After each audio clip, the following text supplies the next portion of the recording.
feel like an ASMR person. Like, hello, everybody. Thank you very much for tuning into NPR tonight. My guest this evening is a cool dude. Very similar to the past couple interviews that I've done and released. If you are a part of the classical guitar community on Instagram, you definitely know who he is. He wears funky shirts. He's one hell of a player, and he's like kind of everywhere, which is awesome.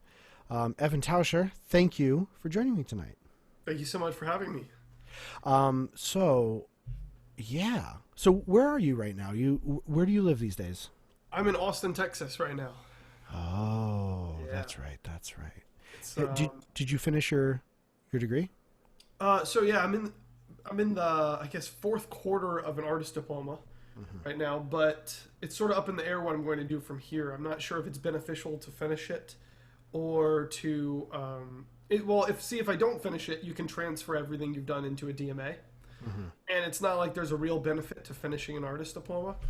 So, Unless you have a job lined up. Of course, the next semester is so hazy right now. I'm just sort of playing it by ear and seeing what's going to happen. I'm definitely not going to do a semester online. You thinking about a DMA? It's somewhere in my options and in my thoughts, I guess. But I'd really like to stay away from it for right now. It's kind of it's a stepping stone, right? Because it gets you, of course, you become a better player because you get more time with whoever you're studying with. Yeah. But it also really opens a lot of doors job-wise. But then again, some of the best teachers, don't have their doctorates. Right. I guess it's just the thing that I find is that it always feels like there's never quite enough time to do everything already that's necessary to be building a career. Right. And with the extra, people say things like, it's only one or two classes. And this is the common thing thrown around. But it's like if you're in the mindset of school and then you have a couple of obligations and you can't just get up and leave for a week or more at the time without tying up a ton of loose ends, Sure. then it's really difficult to focus on what you're wanting to do. And for me, it's like if I can scramble in a few extra minutes to do this or a few extra minutes to do that a day, when everything's busy. Of course, now we have a little bit of extra time, but when everything's more busy, it's like there's not enough time to be creative and to manage all the business aspects of trying to do a music business. And right now is just not feeling like a good time to do a DMA for me. It's like a lot of extra time. There's a student here that in Connecticut that just finished up and they played their senior recital, and we were just having this conversation because there's all these great options. They auditioned and got into, Jason Vio's studio and all of these great places. And the student decided, I'm going to defer because this is not the right time to just jump into something new since this is so chaotic. But let's talk about, I want to hear about all because you study with Holzman? Yes, I study with Adam Holzman now. Yeah. Wow. I've done the Holzman shuffle. I've started my studies with Bruce Holzman. Oh, really? Yeah. Is he in New Jersey or Rhode Island? He's up here. He's in Tallahassee, Florida. Oh, my bad. My bad. Oh, yeah. No, shame. Still on the east. Yeah, still on the East Coast. Well, I play electric guitar, so I don't really know too much about. Yeah, there you go. That's why you got him behind you. Yeah, exactly. So let's do this. Let's talk about your history. We have so many things to talk about, and we'll just get through whatever we can, and then we'll just leave the listeners hanging. Yes. For the next time, these the 20 or so listeners, which is just my parents listening 10 times each. Right. So how did classical guitar come into your life? I know that you played electric before because you've posted some stuff. Let's talk about guitar entering Evan's life and then turning into classical guitar. Sure. Well, I played classical piano when I was little, and that was kind of like the seed, I would say, for classical guitar. Although classical guitar didn't enter my life until my second year of my undergraduate at Florida State University, actually. And it was between the summer of my first and second year. I was playing electric guitar. Actually, my first year of college, I was buying and selling a lot of electric guitars, which I started doing that in my undergrad or in the end of high school. And then at the beginning of my undergraduate, I really started doing that more. I'd met a good friend of mine who was an amazing photographer. And basically, I would fix up the guitars, polish them up, get nice photos taken by my friend, and list them up online, eBay and stuff. And Craigslist. yeah, some Craigslist, but mostly eBay. Yeah. Reverb wasn't around yet, but No. yeah, I was doing a lot of that, and I started thinking, I was jealous of my friends that were studying music. I was taking business classes, and the business classes in some ways helped me, but in a lot of ways I felt like the people that were there weren't actually doing business, or they were just trying to get a job somewhere. And my dream was to do my own business or to do music and make a business out of that. And I was sort of like, man, this is a purposeless use of time. And I was doing, fairly well buying and selling guitars. Like, I was making enough to pay for some things and my rent and stuff. And Oh, that's pretty impressive. hey, thanks. I mean, really, I was just having fun as I was wanting to get like the coolest guitars and play them. Sure. And, But that's. I mean, we could have a whole, a whole discussion about that. But that's like something that is. I don't know. I mean, that kind of died out. Especially, I mean, up here in New England, we had a couple. We had a couple chains that sort of fizzled out and dried up within the last 10 years or so. And now it's all Guitar Center stuff, right? Like if you want to buy used gear, you go to a place like Guitar Center. right. Or like Reverb or eBay online. Right. Yeah. And yeah, I didn't have a shop. I was just doing all this online from my dorm room, actually. So. So then how did we get to classical guitar? Because you said you'd done some piano, which kind of set the scene. Right. I played piano, saxophone, tuba throughout the years before. And yeah, so I was jealous of my friends that were studying music, and I wanted to study music. So I dropped the music major, started studying classical guitar. Sorry, I dropped the business major. Is that what I said? No, Anyways. you said music major. Yeah, But I dropped the business major, and I knew that I had to do classical guitar if I was going to be studying at Florida State. They didn't really have a jazz program for guitar. Sure. And at the time, I had really just started picking up fingerstyle from electric. And that was like super brief. I'd done it for maybe a few months and then sort of discovered classical guitar through knowing that I needed to learn that. And, I started taking a couple of lessons over the summer from a guy that kind of did classical guitar, one of these guys. And it's a steel string guitar it's a steel string guitar with nylon ball end strings. We just tie them on. Yeah, it's sort of one of these guys. But actually, I think it was the best thing for me because sometimes you need the person to like bridge. Absolutely. It's a critical type of person, I think. Yeah. Instead of someone that's just like so crazy adamant about classical guitar. I mean, you couldn't have been ready for that. Yeah, maybe not. Because you need someone to just light that fire. Yeah, who knows? Maybe I would have really liked that. I mean, the way I was picking it up and enjoying it, it's not like we talked about electric guitar. We only talked about classical. But yeah, this was maybe 2 or 3 months, and then I auditioned at Florida State. Didn't make the performance program until about another year. Finally made the performance program, and what was the audition like for that studio? Oh, my first audition was on the first day of school of my second year. Because I missed the audition season since I started in the middle of. What did you have to play? Yeah, Bruce just gave me like a few minutes. I just read the website, so it was like 2 contrasting pieces, and yeah, I played Asturias and Capricho Arabe, which I was not ready. Oh yeah, to play sure, yeah, of course for. Yeah, you know how it goes. Yeah. I know how it goes. I busted my behind, and I auditioned with. I played the first 5 Brouwer studies, and then I think I had something else, like a Soar study or something. And the funny thing is there were no guitarists on my panel. Okay. Because I went to a music ed school, and they were blown away by the music of Leo Brouwer. That's so cool. We didn't know that you could do that. Yeah. Cool. These are all band people too. These are like trumpet players and sax players for band, and it's a magic that they don't know. So you started studying with Bruce Holzman right away? No. I actually studied with Sylvie Troulet for about 2 semesters. 2 semesters I studied with him. He was one of the graduate assistants there. Mm-hmm. And then I kept on re-auditioning for Bruce's program, and I studied with him over the summer. He did like this cool summer B thing. I think he still does it, where it's like a half a summer, and he teaches 2 lessons a week. And it's like the most insane hardcore Nice. That was like the most insane summer. I mean, it was learning like 4 or 5 sore studies at a time, along with another piece, and 10 hours of practice or more.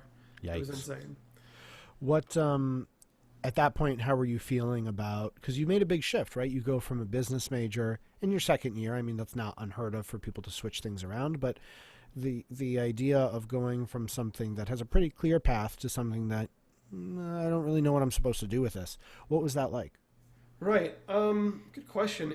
It was kind of freeing because I found something that I wanted to actually study and spend my time on, and I still felt like I could make my money buying and selling guitars. And maybe around that time I started doing laptops and stuff too. It was just, a way to make money that didn't take all my time. So I was doing whatever I could and practicing as much as I could. So it was freeing that I could actually study that, and it was what I really wanted to do, which was music all along. It's just that wasn't an acceptable thing for a 17-year-old going to college for my parents to accept that I was going to be doing music, and until they saw how much I was really devoting myself to it, then they were a little more understanding. And sometimes it takes a little bit of time to I think convince people that don't have that belief system already, and that's not a judgment at all, but it takes a little bit of, they have to get inside your mind a little bit, and then there's no better way to do that than to see somebody perform or to listen to some music, and somebody gets really moved or something like that. So you have quite a bit of education under your belt. Let's talk about you finishing up your bachelor's and then moving on, because I really want to get into some of the teachers that you've studied with and what they've shared with you. Okay, yeah. Well, I was finishing up my undergraduate with Bruce. I'd spent 6 years at Florida State, 5 years with Bruce. Wow. 4 entire years with Bruce, about 4.5. Yeah. Sounds like a typical music major. Yeah, that's what they say. And then my kind of dream of, while I was practicing, putting all these hours in, was to get a good scholarship somewhere to study for my master's, or somewhere that I really wanted to go, and I applied for like everywhere under the moon, basically. You came up here too. You played for Ben Verdery. Yep. I applied to Yale also, USC, UWM, Columbus, and Georgia with Andrew Zone. Mm-hmm. And some others that I'm probably forgetting, but UWM is where I ended up going with Rene Izquierdo. Mm-hmm. I had a lesson with him. He actually played a concert at Florida State, and one of the guys that was studying there had actually studied with him before, and they're like, hey, man, you should ask for a lesson because that'd be a great place to study for your master's. Like, oh, yeah, I should. Yeah. And so I auditioned for him there, and fortunately I got a good scholarship, and I think I couldn't have ended up anywhere better because the way that I shifted in my practice routine and what I was focusing on, he fixed some of the things that I still wasn't getting at the time, and gave me the confidence I needed in the performing world, in the competition world, I think. Absolutely. Who did he study with? Rene? Yeah. So he did, going from where he is now backwards, he actually studied at Yale with Ben Verdery and Roland Diens. He did a year in Paris, I believe. Lovely. And he studied with Diens. And then before that, Cuban teachers, a few different Cuban teachers. The guy that was currently at the conservatory, that I'm blanking at on his name now. But a lot of it was self-taught. He told me stories about how he had just a couple of Carlovaro books, and that's the only things he had. It's not like he had all these other methods that are around now or that were even available in the States at the time. He was just like, Carlovaro book 2, arpeggios, let's do it. Let's do it. That's so funny. Do you ever see the old, I think it's not Carcassi. God, my guys from my master's degree would know right away. An old technique book? Yeah, it's an old technique book, and there's an image of someone sitting like this, like with the left leg. Oh, yeah. I think it was Carcassi. I think it is Carcassi, yeah. I remember sharing a picture of it. There's the table. Yeah. Yeah, the table shot, yeah. So stupid. Or no, actually, it could have been Aguado, too. Aguado did this maybe. also. Yeah. So one of the things that I have learned by doing these limited interviews is that a lot of people have your story is a little bit different than mine. I had a really good teacher in a very not so great school for performance, and then I followed him to the conservatory because he had two posts. You were at a place that I'm guessing had a pretty strong guitar studio, and then you then made some decisions to go and branch off and do other things. So if we can zoom in a little bit, my question to talk shop a little bit is what are the tenets or maybe the skills, real specific things to your understanding of music that you got from someone like Bruce and then going to someone like Renee. And obviously we all play with fingernails, we all use a preparation stroke, but what are some of the things that really helped form your opinion and your worldview of the guitar? Yeah, good question, man. There's a few things that I think I really took away from Bruce, but to start this, a couple of years ago, or maybe actually I think it was about a year ago at the Florida Guitar Fest, I was like, Bruce, I mean, this is many years later. I was like, thank you so much for taking a chance on me and for teaching me and everything. And then this is what he said to me. He's like, someone had to teach you how to play guitar. Yeah. And that really summarizes, I mean, he taught me everything and how to practice correctly, how to practice a lot, and that, grit really mattered. He definitely taught me that, and actually a lot was taught just from the studio that he had and the people that he had there and the community that he built with people, because there was 20 something guitarists there, and you had a lot of doctoral students. Number of people. Yeah, he had 2 hours of graduate student rep class every week and 1 hour of undergraduate rep class every week, along with usually 1 hour of non-major rep class every week. And he would go to all of those and watch them, and I would go to all of those because I really want to make the performance program. Every new piece was fascinating me.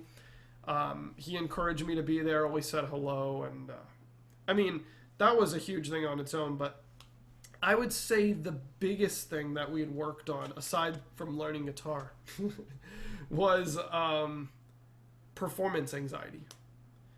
That was crippling for me.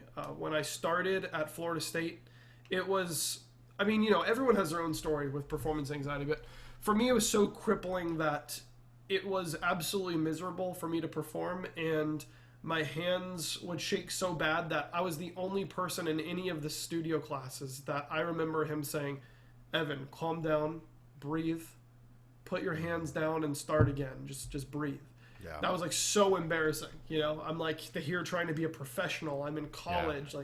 Of course it's so silly to think about now, but then I saw myself as no, I'm working hard. I should be stronger, tighter. I should be stronger and killing muscle. This performance, Yeah. Faster. Yeah. I mean, I was practicing all day long and I couldn't execute a performance, and that was crippling. Yeah. Absolutely crippling.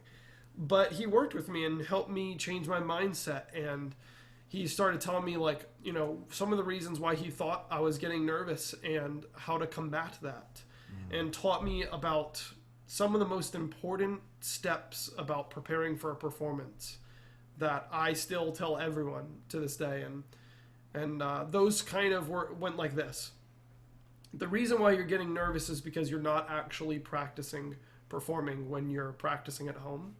And he brought me through this step of take a chair out of one room and put it into another. Approach, put your footstool down, close your eyes, and I can remember him sitting back in his chair like this and saying imagine the people in the audience and who is looking at you. Just imagine them there before you start playing. And then play, and then you give yourself one shot, you pull the chair back in your room, and you go do your practice again. You just give yourself a performance. And he was having me do that 3 times a day. Wow. And I was like, look, man, I'll do anything. I'm already practicing 10 hours a day. I'll do anything it takes. So I was following exactly as he said, and that totally shifted my perception of who I was as a guitarist. I started noticing, hey, even when I'm not nervous, I'm pretty terrible at performing right now. Like, I'm still making a ton of mistakes. Like, I'm not the person that I thought I was when I was practicing. And that's what I found most people really have to defeat, is like their self-image of themselves that's so high. Like, oh, I can really do an amazing performance. And you don't realistically start doing amazing performances until you can perform for yourself in that situation 3 times a day, and the median or the mean average of your performance is super high. That is a very good technique. I did that in addition to so dry runs like that, but then also playing for small audiences. I did that a lot before my last master's recital. And that's something that, it takes you a while, because like, especially as an undergrad, I'm surprised that you did it as an undergrad. A lot of people hear that and go, well, that's silly, right? Like, or I don't have time for that. Who has time to run an hour concert after you've been practicing and studying and working all day and you're exhausted? Totally. But that's one of those things you have to practice performing. And that's something that really helps. I mean, it doesn't make your nerves go away, but you know that there's a net there. You know that, at my worst, it's pretty good.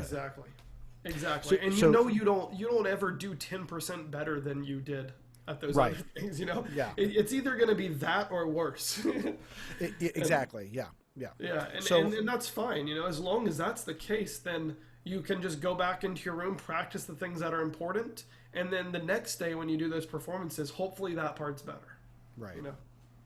So going forward to your masters, what were some of the things? Because we could talk about all sorts of stuff, but I want to know what you saw in Renee and what you learned from that experience.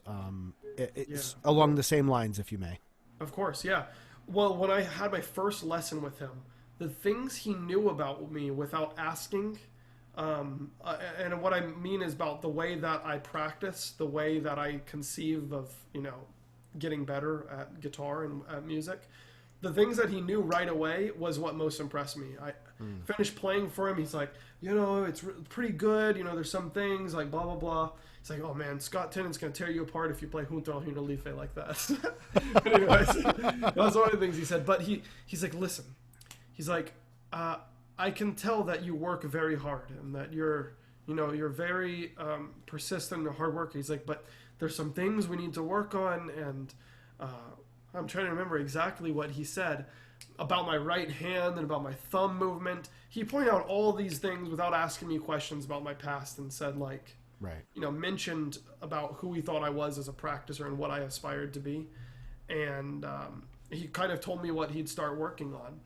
I was having a problem at the time with my thumb. I just had too much movement in the rest of my hand and arm. That actually lasted for a long time. It takes a long time to get rid of those things. And they can pop back up if you're not paying attention. That's true, yeah. I still work on it all the time. Sneaky hands.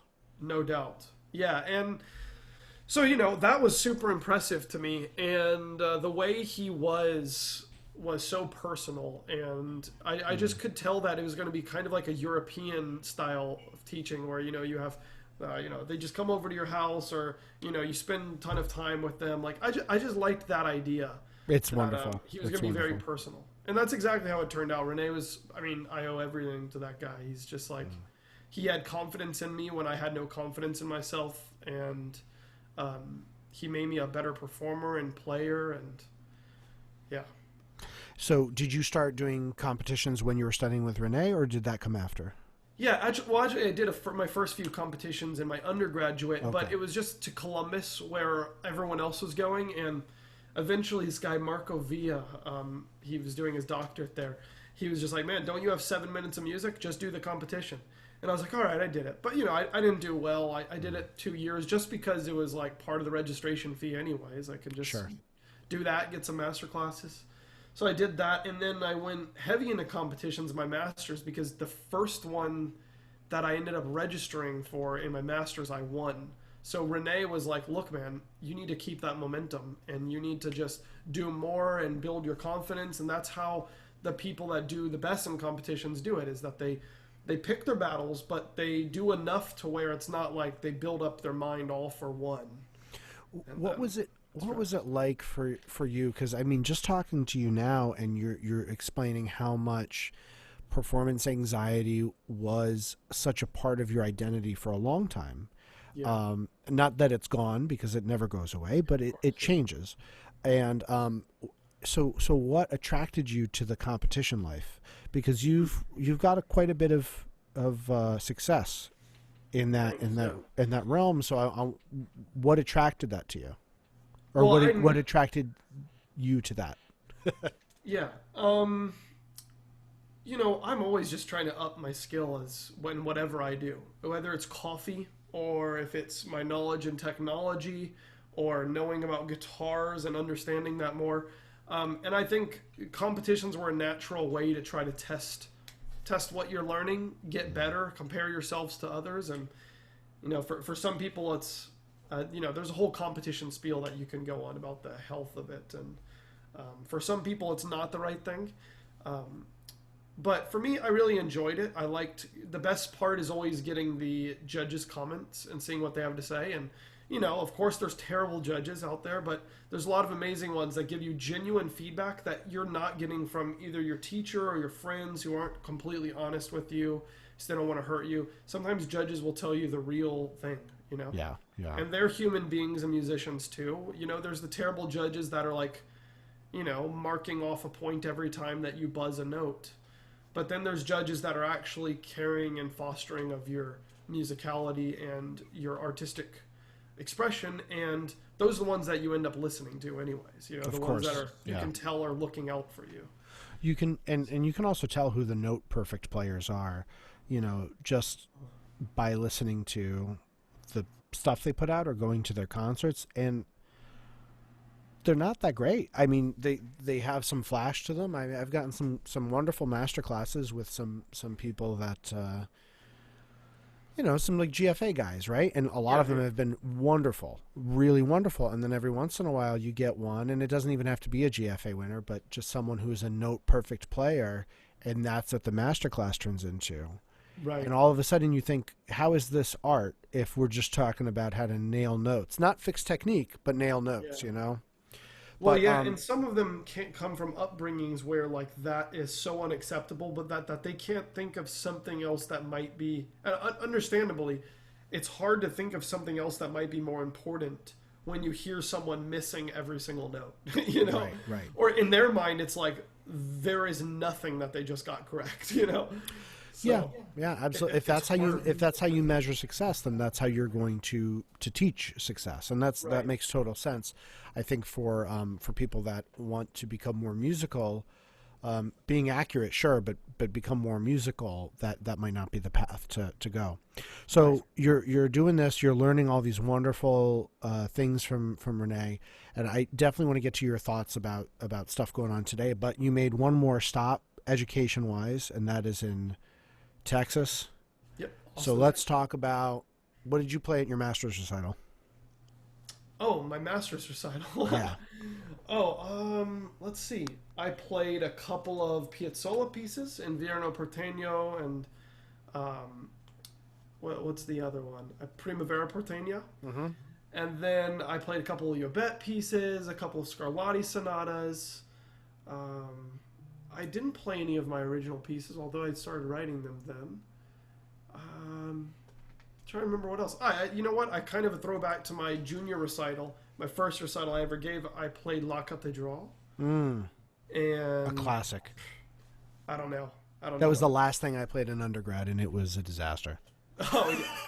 It built up to a disastrous moment. All of a sudden your hands are shaking. The first two movements people loved. Yeah. And I played that third one, and they were like, "This is what happened? Weird. What's going on?" But really, it's just, you got to learn how to practice, and you got to learn how to do it. So so it's funny because Adam Holtzman produces competition winners. He's an incredible guitar player. I'm not saying he's not a musical player. He's phenomenal. He's one of the best. You picked one of the best places to go. Absolutely. But that's why one of his strengths is that there are a lot of competition players that come out of that place. I've noticed it's a little bit of a, what everyone else sees are competition players that are produced, but there are, more than half of the studio doesn't do competitions, or if they do one, they do one less often. And as you know, there's this awesome classical guitar society ran by this guy Matt Hensley, and there's tons of people that come out of the studio ending up running things for Austin Classical Guitar Society, and you know, there's people that do all sorts of different things, not just competitions. But yeah, a lot of competition players do end up gravitating towards Adam because I don't know. I think most of the players that end up going to study with Adam already are doing well in competitions. It's not like he starts building people that start to begin doing well at competitions, maybe Sure. besides the undergraduates.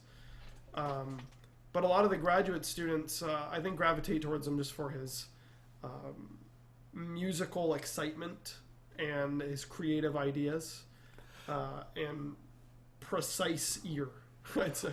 What does he? You may have just answered the question, but what does Adam add to your, or refine, or whatever verb you want to use? What is he? How does he affect the way that you see the guitar?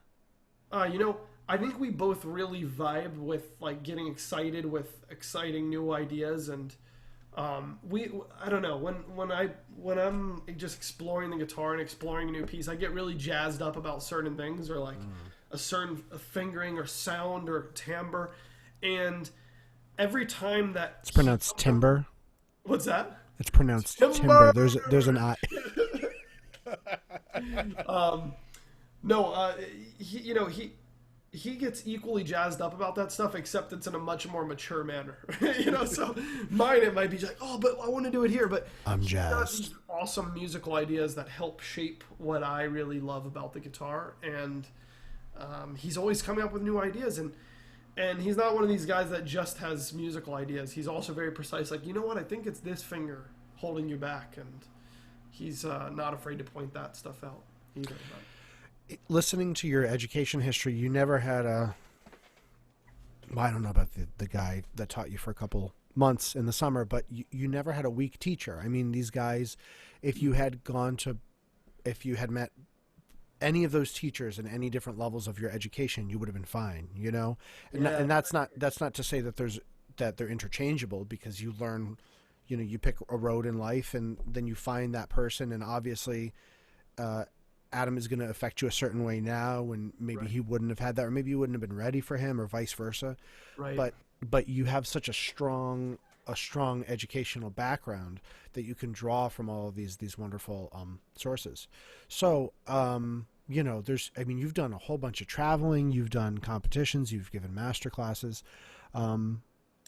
Let's start off with this. If we weren't in the quarantine right now, what would you be doing? Oh man, playing concerts. Kind of the biggest bummer about this quarantine for me, selfishly, I mean, no one in my family's sick, none of my close friends are sick, fortunately. Right. So the biggest bummer for me personally is just these concerts that I was going to be playing. One was going to be in Fort Collins area. One was going to be at this not Long Island. I keep on always saying Long Island Guitar Festival. I don't think that's correct. That would be in New York. Yep, a New York. Maybe. New York guitar. What'd you say? I said maybe. I thought you were talking about down in Texas. No, yeah, no, it's a New York. It's the New York one. David Russell's okay. gonna be there. I keep on blanking out. Yeah, Yeah. Long Island Guitar Festival, I think. And So yeah, you would be flying out there to do master classes and a concert? I was gonna be playing a concert and teaching a class on building a social media Cool. or building an online presence. But that was going to be at the beginning of May 1st, and That's long and gone. A handful of other ones, a couple in Texas, and Yeah. it was actually, one of my more busiest, or probably my busiest concert time of my life. So that was really exciting to get those rolling and building the momentum. And then all of a sudden, this slowed down. Stops everything.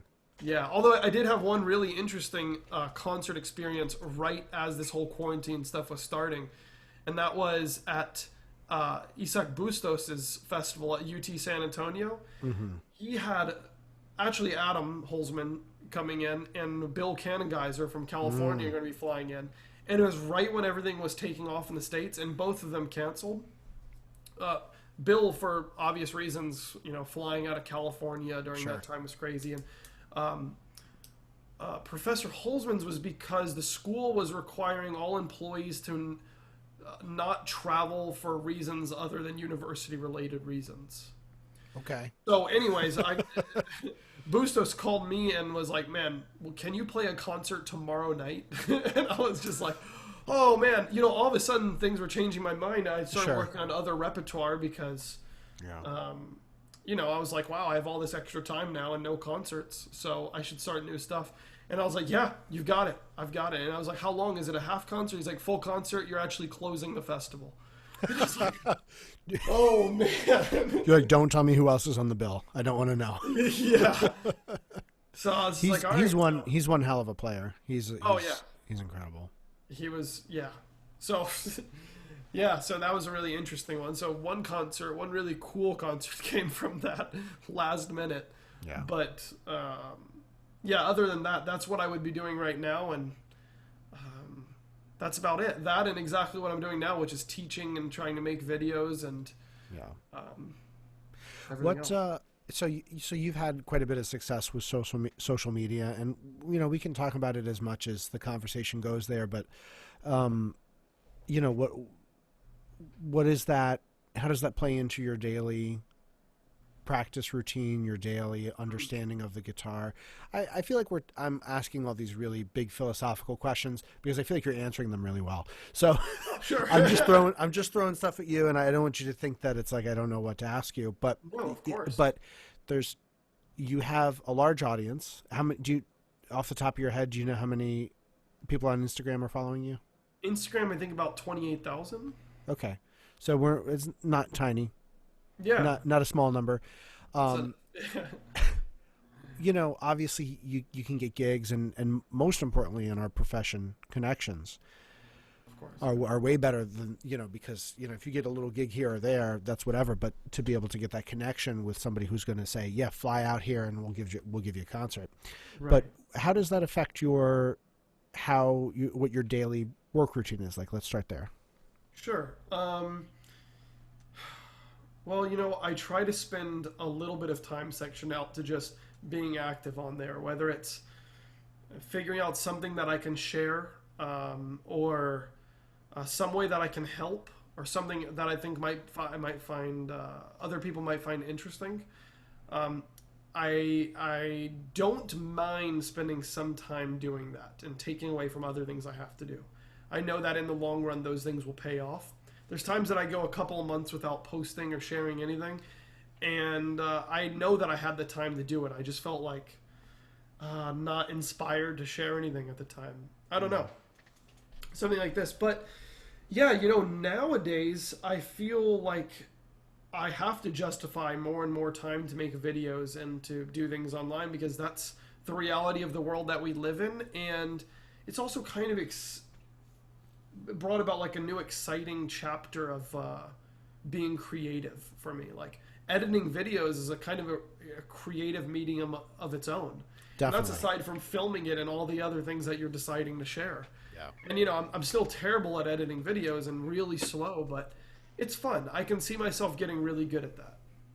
How do you think social media affects, just objectively, how it affects this community that we have? Because obviously some of the big things to point to are you have big names now that are, I'm really careful about using this word, but celebrity, Sure. And I say that with no judgment at all, but you have some people that fill that role. Sure. But how do you think, objectively, social media is affecting our world? Do you mean the classical guitar world? Yeah, my bad. Okay. Yeah, I think overall in a really positive way. It's been a closed out niche for a long time, and it's really sad to see that, that the only time people come together are at festivals and competitions and stuff like that. And there's just been so many connections that I've made, that I've seen friends make, that have been so beneficial for them. Chatting with people all over the world. We're doing this because of knowing each other through social media. And overall, I think social media has got such a great reach for people that don't know about classical guitar. And obviously, the more people that see and are able to experience classical guitar are getting more into the instrument. And it's overall a very beneficial thing. Of course, there's cons to it as well. Um, but what was your question? How does it affect Well, our yeah, world, our I think classical guitar world? no, I think you talked about it a little bit. I mean, Yeah. just to keep things moving forward, when you say all that, what I think about is the idea that classical guitar isn't really, again, just the first word that comes into my head. I'm going to say the word sexy, but really I want to say vogue, right? It's not really cool still Right. to be into that kind of thing because I think it's a multitude of reasons. I think we shouldn't be calling it the classical guitar because it's not.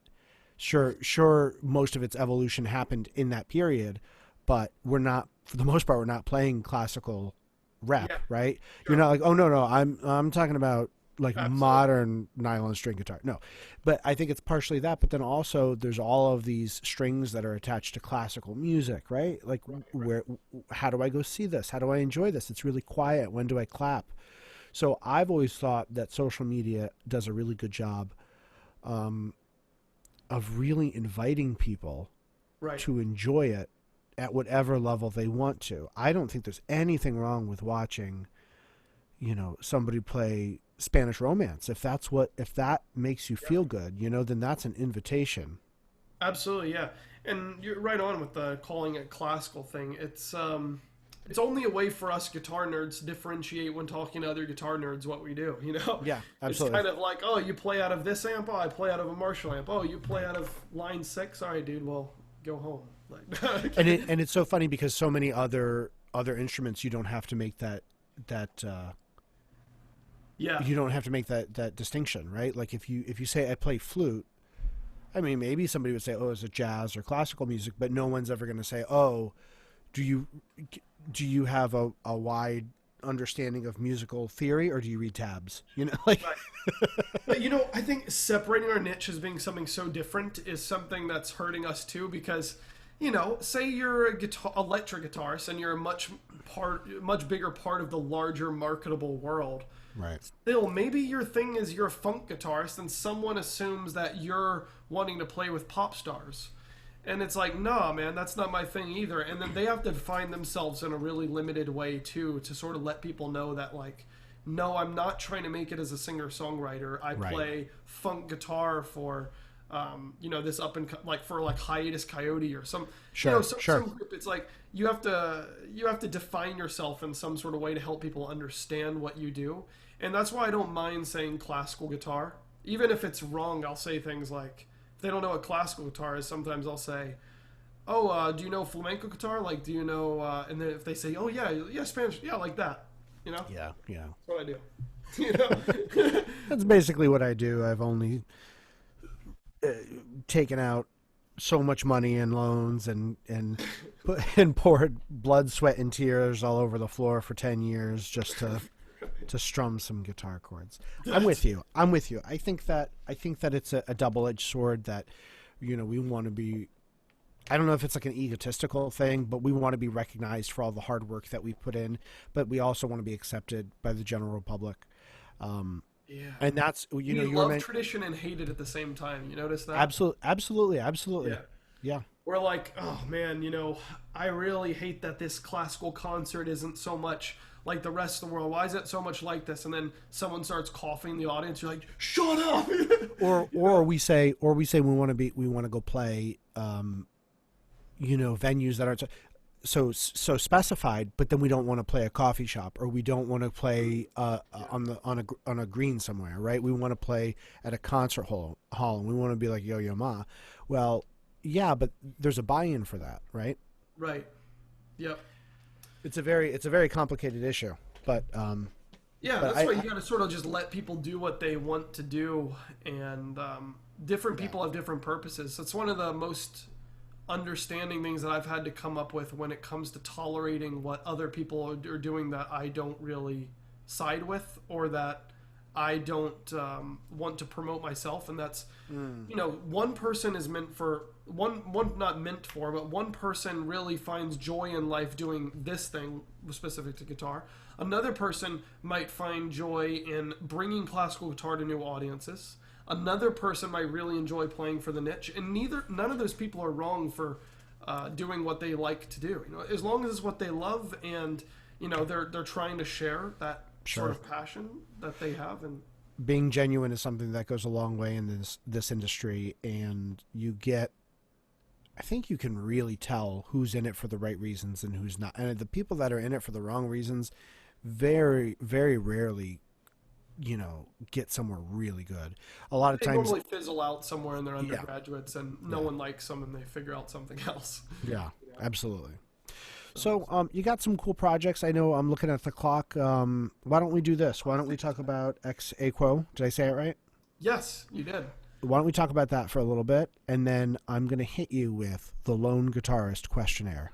Yes, love it. So why don't we? So you had just mentioned bringing guitar to new communities. Yeah, I talked a little bit with Hannah about this. About yeah. that was one of the goals, but there's a whole bunch of things going on with this. So, Yeah. what is Ex Aequo? Well, you know what? Before, in Hannah's interview, as you know, you talked about this too, but I'll try to talk about Ex Aequo in a way that's a little bit different, and sort of why we're doing it. Ex Aequo is just like an artist collaborative, and it started with just me, Hannah, and Phil talking at different festivals and just saying like, "Oh man, this is kind of wrong." And guitar should. We were just kind of chatting about guitar. And we noticed that we're all on the same page, and we know a bunch of other people that are really passionate about what they do, that are doing slightly different things, that are also on the same page as us.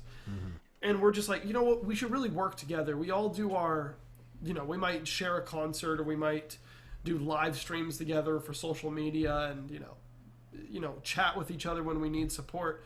But we should really do something together professionally, because we're all on the same mission. That's like, let's play guitar for people. Let's make a difference with what we're doing. Let's tie as many people into this as we can, and get people involved with classical guitar. Spreading And the gospel of guitar is really what it is. spreading the gospel. Yeah. No, so we were planning on making this a type of less online stuff. We're all passionate about playing concerts, and we were planning all sorts of different things until this hit, and then we were like, well, how can we do something cool online? And we had a ton of ideas popping around. The competition is the one that we ended up settling on first. That thing blew up. We had like 145 applicants for an online competition. And not for nothing, you scroll through some of those hashtags, and you got some killer players in there. Oh yeah, yeah, it was insane. It was really insane. People came Actually, out of the before that, we woodwork. had an online guitar festival, and the response from that, there was no competition, but the response from that, we were like, oh wow, I think we could actually do well with a competition and with a paid registration and everything. And one of our big things that when we were doing that was like, we don't want to do this and ask people to do things for free. So we paid Right. all of our judges. We paid everyone that did a concert or made a video for it, and so all the 9 artists that are involved all benefited from it. Not just from the exposure, but also being paid.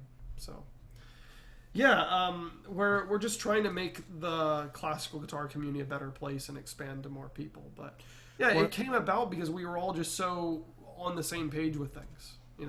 And that goes back to what you were saying and what Hannah was saying about this sort of like love-hate relationship with tradition, right? Yeah. We love competitions. We don't always love how they're judged, or how artists are scored, or how the structure of it is set up, or what the philosophy of it is. Right. But we also want to bring people together and have them compete, right? Yeah. In Away terms from of just the competition. competitions. Yeah, away from just competitions, we all love good sound. Yeah. We all love solid interpretations, but we hate people that break those rules. Right. You know. Exactly. But it takes, and this is applicable, I think, to almost anything. If you look hard enough, it takes somebody to break the rules enough to sort of like normalize the aversion to it, and then all of a sudden you start to adopt that, right? So it's like, I'm thinking about, something as simple as giving my son beans. He hates them at first, and then he starts to like them because we break the rules, but then, oh wait, this is kind of nice. And I feel like, honestly, it's the same thing as Jimi Hendrix doing the Star Spangled Banner with this really distorted, disgusting sound. people hate it, but then all of a sudden you go, oh wait, I see what this is about, you know? Right. It's like so raw and expressive and Right. dirty and messy, but truthful. Yeah. Yeah. Awesome. Well, it has been a pleasure. We have a questionnaire, and we finally, after a lot of workshopping, have found a questionnaire that works. And when I say we, I mean me. Yeah. Got it. Okay, so I'm going to ask you 5 questions, and you can answer them as short answers or long answers, whatever suits you. Okay. Are you ready? Sure. Ready. Wait, hold on.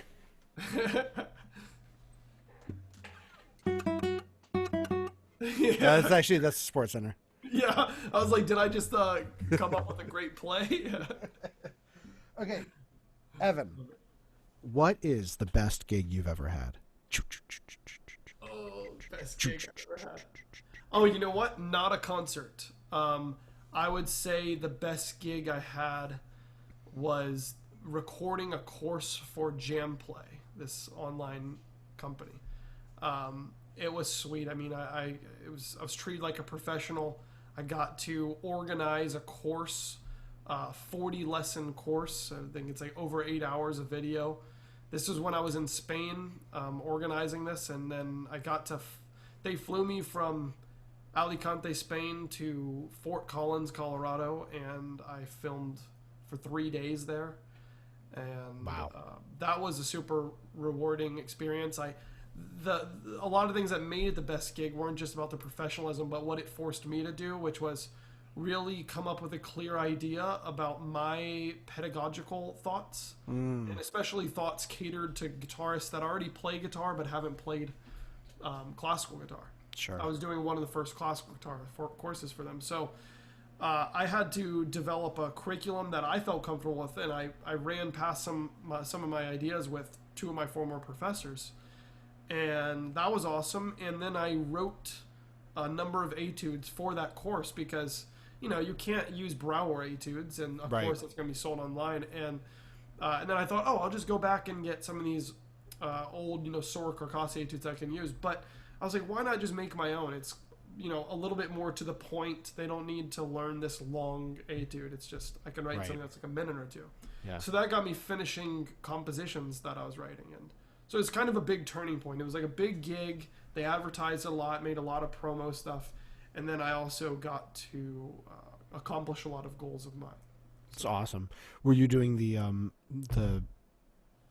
thing in Alicante, the masters. the master's program with I know I talked to Nanai. I don't know if you were there around the same time she was. Yeah, I wasn't there. I was there 2 years later, I think. Okay. Yeah. Awesome. Question number 2. What is the worst gig you've ever had? Sorry. Worst gig. Oh no, I'll think of this one. This is the first thing that comes to mind. Back when I was in high school, my best friend and I, Jordan Street. Oh my God, we used to play every week at a nursing home. I like where this is going. All right, so we used to play every week at a nursing home, and he would play piano and I'd play guitar. He would just play chord progressions and I'd improvise. We were doing it for community I picture hours. you with like a stack of Marshalls. No, I was playing acoustic guitar, I guess. Okay. Now I'm thinking, I might have toted an amp with me sometimes. I think I just used. Are you guys ready to rock? Yeah. Oh, geez. So, in a lot of ways, those gigs were awesome because you were warming people's hearts, blah, blah, blah, blah, blah. But there was one guy that always showed up that had dementia, and probably 7 or 8 times he asked, do y'all play any Western music? Ah. And sometimes he'd just interrupt us in the middle of playing. And so we have that joke today, like whenever we hear about country or anything, we just always say it in that voice, Can we just shout out nursing homes for a second, because they are just such a great place to play classical guitar or anything. Yeah. Because here's why: you it's like a very comfortable place to run a program. Totally. Some of them pay really well. Yes. And then the craziest stuff happens. Yep. Oh yeah, seriously. So Mary might stop breathing. Yeah, You don't really exactly. know Oh what's my God.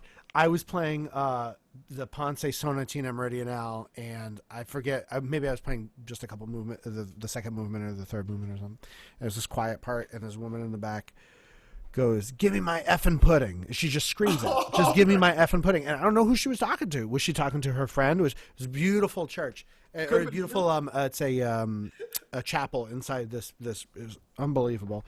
And then probably my favorite, we were playing flute and guitar. We were playing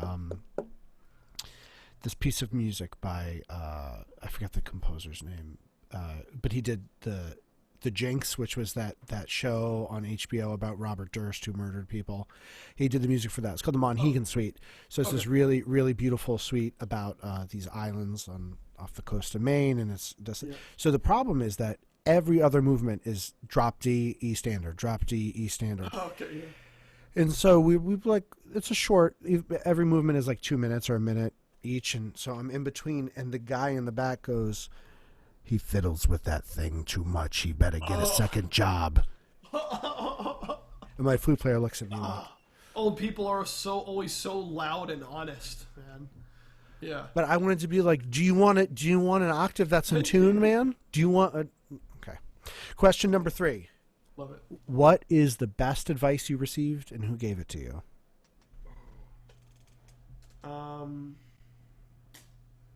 Ooh, that's a great question. Allow me to think about that before. Yeah. What's the best advice? I'll give 2 pieces because one's kind of a Oh, I was playing you some thinking music. Oh geez, best piece of advice. I'm trying to think, even aside from guitar and just music. Yeah. In general. Whatever that means to you. One of the best pieces of advice was the cop-out answer kind of is the one I already described about Bruce, and the advice about practicing performing.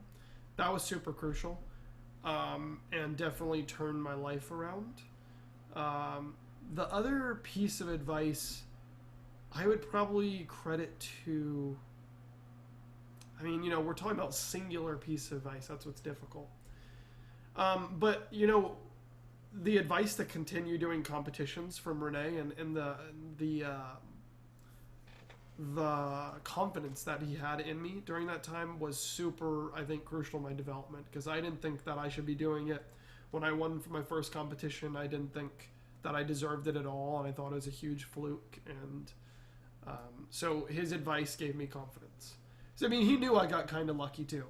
You know what I mean? I felt like I was getting kind of lucky, but instead of just being like, well, this happened, and instead he just decided to go full force and say, just keep on doing it, man. Yeah. So, question number 4: what never fails to inspire you? Oh man, people with huge work ethics. It doesn't matter if it's guitarist, if it's a business person. My dad never fails to inspire me. He's super clever. He's got a huge work ethic. I really admire him for that. And basically every person that I run into that has a huge work ethic, I'm just like super inspired by. And I don't mean just like gets work done or they win some things or whatever. It's just like people that like relentlessly drive at something. To the point of so many other things failing in their life. I like that. I like that that drive, and it inspires me to do better, because sometimes I think back to times where I drove at the guitar for 10 hours a day, 12 hours a day, and I was just like, man, what happened? Those were amazing times. I like how you're like, it's unhealthy, but it gets me going.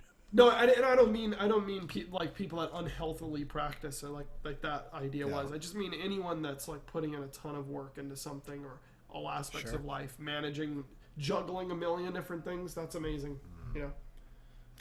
Right, definitely. Question number 5: what is your favorite non-guitar related activity? Ooh.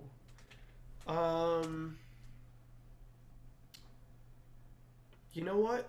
It's a split tie between tasting coffee like trying different coffees and roasting coffee. I know we've chatted before about that stuff.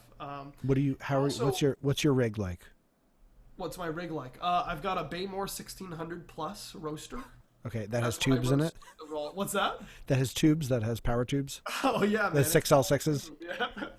You should see my pedal board for it. No. No, it's it's a coffee roaster for green coffee, and then I've got an AeroPress. I've got something called it's sort of a weirder brew device that I can't think of the name of right now. I'll think of it in a second, but I've got an AeroPress, a V60. I've got metal filters, paper filters for that. French press. Yeah, I wish I could think of this other one. It's really neat. But... You were saying there's another activity that you like in addition to coffee. Yeah. Split between that is actually longboarding on electric longboards. I've got a boosted board. It's actually not in my room here. It's right outside, but it's battery powered and it feels like you're flying. That's awesome. Yeah, if you go on like a nice bike path, it's like unbelievably fun and meditative. Wow. Putting on some earbuds and just like listening to music, cruising around on that thing, or running. You do, it's a three-way tie, I guess. You're a runner. Well, thank you so much for spending your evening with me. I feel like we could talk forever, but I feel like it's a good cliffhanger again to pick this up some other time. I hope to, once the world opens back up, to see you out there. I was planning on going to the GFA this year. Oh, awesome. But I'm not, because it's not happening. It's not happening. There's like some event in California now, but anyways, there's been one of my goals right now is to try to get out there more and just be a part of the community, because I've been really spoiled by a lot of the cool things that happen up here in Boston or Hartford or wherever. But there's other places that, I mean, California is a huge hotbed for festivals and competitions and this and that.